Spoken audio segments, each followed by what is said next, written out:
कभी कभी विज्ञान ना बिल्कुल जादू जैसा लगता है ना। आज हम आपकी रसोई में छिपे एक ऐसे ही जादुई रहस्य से पर्दा उठाने वाले हैं। तो तैयार हो जाइए एक मजेदार सफर के लिए, जिसकी शुरुआत होती है एक छोटे से मैजिक ट्रिक से।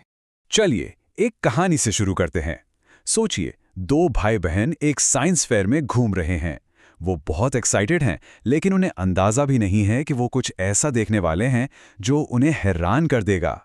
उनके ठीक सामने एक वॉलंटियर एक एकदम सादे सफेद कागज पर कुछ स्प्रे करता है और देखते ही देखते ये शब्द उस कागज पर उभर आते हैं। अरे वाह, ये तो जादू है। पर क्या सच में ये जादू था? तो असली सवाल यही है, आखिर ये हुआ कैसे?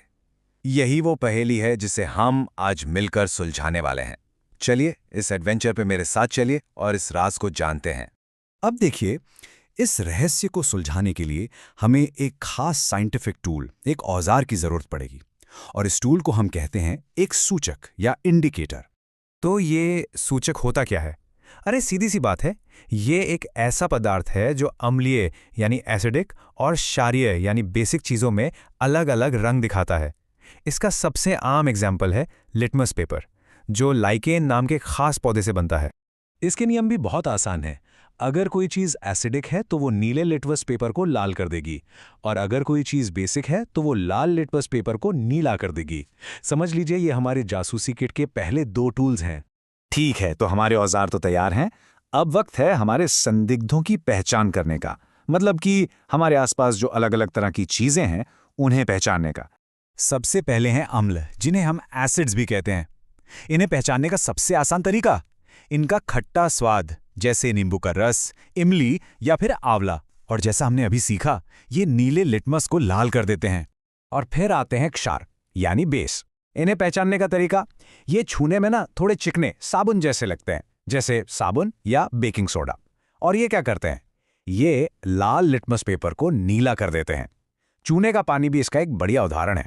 तो चलो इन लिटमस पेपर से अपनी रोज की चीजों को टेस्ट करते हैं। नींबू का रस नीले को लाल कर देता है, तो वो हो गया एसिडिक। साबुन का पानी लाल को नीला कर देता है, तो वो हुआ बेसिक। लेकिन नल के पानी का क्या? अरे इस पर तो कोई असर ही नहीं हुआ। तो ऐसी चीजों को हम कहते हैं उदासीन यानी न्यूट्रल। और सबसे मजेदार बात पता है क्या? ये सब करने के लिए आपको किसी बड़ी सी लैब में जाने की जरूरत नहीं है। आपकी अपनी किचन ही एक साइंस लैब है, जो ऐसे कुदरती सूचकों से भरी पड़ी है। चलिए देखते हैं। आप हल्दी से अपना खुद का सूचक बना सकते हैं। बस 1 चम्मच हल्दी पाउडर लीजिए, उसमें थोड़ा पानी मिलाकर पेस्ट बनाइए, उसे कागज पर लगाकर सुखा लीजिए और फिर उसकी पतली पतली पट्टियां काट लीजिए। बस आपका होममेड इंडिकेटर तैयार है। अच्छा ये बताइए, कभी ऐसा हुआ है आपके साथ कि आपकी सफ़ेद शर्ट पर सब्जी का पीला दाग लग गया और जैसे ही मम्मी ने उस पर साबुन लगाया वो दाग लाल हो गया? अब आप जानते हैं क्यों। करी में जो हल्दी है वो एक सूचक है और साबुन एक क्षार है। जैसे ही दोनों मिले, हल्दी ने अपना रंग बदलकर लाल कर लिया। है ना कमाल का विज्ञान? और सिर्फ हल्दी ही नहीं, लाल गुलाब का रस भी एक बेहतरीन कुदरती सूचक है। ये एसिडिक चीजों में लाल और बेसिक चीजों में हरा हो जाता है। तो ठीक है, अब हम सूचकों, अम्लों और क्षारों के बारे में काफ़ी कुछ जान गए हैं। तो अब वक्त आ गया है वापस अपनी पहली पहेली पर जाने का और उसे सुलझाने का।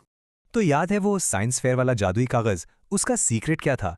जो कुछ भी हमने अभी सीखा है उसे सोचिए, क्या अब आप इस पहेली को सुलझा सकते हैं? और जवाब है कोई जादू नहीं, बल्कि सिंपल साइंस। उस कागज पर पहले साबुन के घोल से लिखा गया था, जो एक क्षार यानी बेस है, और फिर उस पर हल्दी के घोल का स्प्रे किया गया, जो एक सूचक यानी इंडिकेटर है। जैसे ही हल्दी ने साबुन को छुआ, उसने अपना रंग बदलकर लाल कर लिया और छिपे हुए शब्द दिखने लगे। तो अगली बार जब आप अपनी रसोई में हों तो जरा चारों ओर देखना। सोचिए कि अम्ल और क्षार कैसे काम कर रहे हैं, क्योंकि विज्ञान हर जगह है, बस उसे खोजने की देर है। जरा सोचिए, आपके आसपास और कौन-कौन से वैज्ञानिक रहस्य छिपे हुए हैं।